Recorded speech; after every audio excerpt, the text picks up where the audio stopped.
Hakim Ali health and beauty tips में खुशामदीद। आज आपको 7 ऐसी ग़िज़ाओं के बारे में बताएंगे जिनको खाने से जिगर की गर्मी, सोजिश और चर्बी कम होती है और साथ में आपको जिगर की बीमारियों से भी निजात मिलती है। इन ग़िज़ाओं का इस्तेमाल ना सिर्फ आपके जिगर को हेल्दी बनाए रखता है बल्कि अगर ऑलरेडी आपको जिगर का कोई मसला या बीमारी है तो उसमें भी बहुत ज्यादा फायदा देगा। नंबर 1, अंगूर। अंगूर आपके जिगर के लिए अक्सीर की हैसियत रखते हैं, खासकर ऐसे अंगूर जो कि पिंकिश या रेडिश कलर के होते हैं, क्योंकि उनके अंदर एक ताकतवर एंटीऑक्सीडेंट रेसवेराट्रोल मौजूद होता है जो कि आपके जिगर को डैमेज होने से बचाता है। अंगूर इस्तेमाल करने से जिगर की गर्मी का खात्मा हो जाता है। इसलिए अगर आप चाहते हैं कि आपके जिगर में फालतू चर्बी जमा ना हो, आप फैटी लीवर से महफूज रहें, आपके जिगर के सेल्स डैमेज ना हो या कोई भी वायरल इन्फेक्शन आपके जिगर पर हमला ना कर पाए, तो अंगूरों को मुसलसल जरूर इस्तेमाल करें। नंबर 2, चकोतरा यानी ग्रेप फ्रूट। फिर चाहे आप चकोतरे को खाते हैं और खासकर अगर आप चकोतरे का जूस इस्तेमाल करते हैं तो ये आपके जिगर के लिए बेहद मुफीद रहता है, क्योंकि चकोतरे के अंदर ताकतवर एंटीऑक्सीडेंट्स और प्लांट कंपाउंड्स मौजूद होते हैं जो कि आपके जिगर में इन्फ्लामेशन यानी सोजिश को कम करते हैं। चकोतरे का जूस इस्तेमाल करने से जिगर में जमी हुई चर्बी पिघलने लगती है, फैटी लीवर की कंडीशन से निजात मिलती है और इसके मुसलसल इस्तेमाल से जिगर में चर्बी जमा होने की सलाहियत कम होती जाती है। नंबर 3, चुकंदर यानी बीट रूट। चुकंदर को आप सैलेड के तौर पर भी इस्तेमाल कर सकते हैं, लेकिन अगर खासकर इसका जूस इस्तेमाल किया जाए तो आपके जिगर के लिए ये बहुत ही फायदेमंद रहता है। चुकंदर का जूस ना सिर्फ जिगर की सोजिश यानी इन्फ्लामेशन का खात्मा करता है बल्कि जिगर की गर्मी को भी उठाता है और आपकी जिगर को हेल्दी बनाए रखने में बहुत मदद करता है। Number 4, dry fruits. तमाम ड्राई फ्रूट्स आपके जिगर के लिए उतने हेल्दी नहीं, लेकिन अगर खासकर बात करें अखरोट, बादाम और पिस्ते की तो ये तीनों ड्राई फ्रूट्स आपके जिगर के लिए बहुत ही ज्यादा हेल्दी हैं। खासकर अगर बात करें अखरोट और बादाम की तो इनके अंदर गुड फैट्स यानी हेल्दी फैट्स मौजूद होते हैं जो कि जिगर में मौजूद नुकसानदेह चर्बी को तेजी से पिघलाने में मदद करते हैं और आपको फैटी लीवर की कंडीशन से निजात दिलाने में बहुत ज्यादा मददगार होते हैं। इसी तरह पिस्ते को इस्तेमाल करने से भी जिगर की सोजिश कम होती है।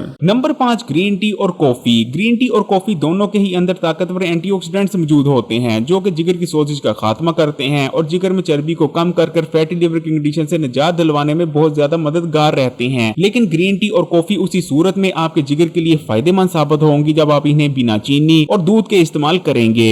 नंबर 6, हरे पत्तों वाली सब्जियां जैसे कि गोभी। हरे पत्तों वाली सब्जियां ना सिर्फ जिगर में नुकसानदेह एंजाइम्स को कम कर आपके जिगर को डैमेज होने से बचाती हैं बल्कि आपके जिगर में ब्लड सर्कुलेशन को भी बढ़ाती हैं, आपके जिगर को डिटॉक्स करती हैं और जिगर में जमा होने वाले नुकसानदेह और गंदे और फाजिल मादों को जिगर से निकाल बाहर करने में मदद करती हैं। हरे पत्तों वाली सब्जियों के इस्तेमाल से जिगर में सोजिश और चर्बी कम होती है और जिगर हेल्दी बना रहता है। नंबर 7, ऑलिव ऑयल यानी जैतून का तेल। जैतून के तेल के अंदर गुड फैट्स यानी हेल्दी फैट्स मौजूद होते हैं जो कि ना सिर्फ आपके पूरे जिस्म बल्कि आपके जिगर में मौजूद नुकसानदेह चर्बी को भी कम करते हैं और फैटी लीवर की कंडीशन से निजात पाने के लिए बहुत ज्यादा मददगार होते हैं। ऑलिव ऑयल के अंदर ताकतवर एंटीऑक्सीडेंट भी पाए जाते हैं जो कि आपके जिगर में सोजिश को कम करते हैं और जिगर के सेल्स को डैमेज होने से भी महफूज रखते हैं। ऑलिव ऑयल इस्तेमाल करते रहने से ना सिर्फ आपका जिगर हेल्दी बना रहता है बल्कि आपको वजन कम करने, स्किन को फ्रेश और हेल्दी बनाए रखने, हाई ब्लड प्रेशर, दिल के अमराज और डायबिटीज जैसे अमराज से बचने के लिए भी बहुत मदद मिलती है। इन 7 ग़िज़ाओं को अपनी रोजमर्रा जिंदगी में लाजमी शामिल करें क्योंकि जिगर जिस्म का बहुत ही ज्यादा इंपॉर्टेंट हिस्सा है। क्योंकि फिर चाहे आप सॉफ्ट ड्रिंक इस्तेमाल करते हैं, एनर्जी ड्रिंक इस्तेमाल करते हैं या कोई मेडिसिन इस्तेमाल करते हैं या चिकनाई भरी ग़िज़ाओं का इस्तेमाल करते हैं, ये तमाम चीजें आपके जिगर में ही जाके प्रोसेस होती हैं। ग़िज़ा में मौजूद न्यूट्रिशन को हासिल करने के लिए भी जिगर की जरूरत होती है, इसलिए जिगर का हेल्दी बने रहना बहुत जरूरी है। और वैसे भी हमारे मुल्क में जिगर का इलाज पहली चीज तो है ही नहीं और अगर है भी तो बहुत महंगा है, बल्कि आपको करोड़ों में जिगर का इलाज करवाना पड़ता है। इसलिए कोशिश करें कि आपका जिगर हेल्दी बना रहे और इन ग़िज़ाओं का इस्तेमाल करते रहें ताकि आपका जिगर डिटॉक्स होता रहे और आपको किसी किस्म का जिगर का मसला लाहक ना हो। अगर वीडियो अच्छी लगी तो लाइक करें और मजीद वीडियोस के लिए Hakeem Ali health and beauty tips को सब्सक्राइब करके घंटी का आइकॉन को दबा दें और ऑल नोटिफिकेशन को सिलेक्ट कर लीजिएगा।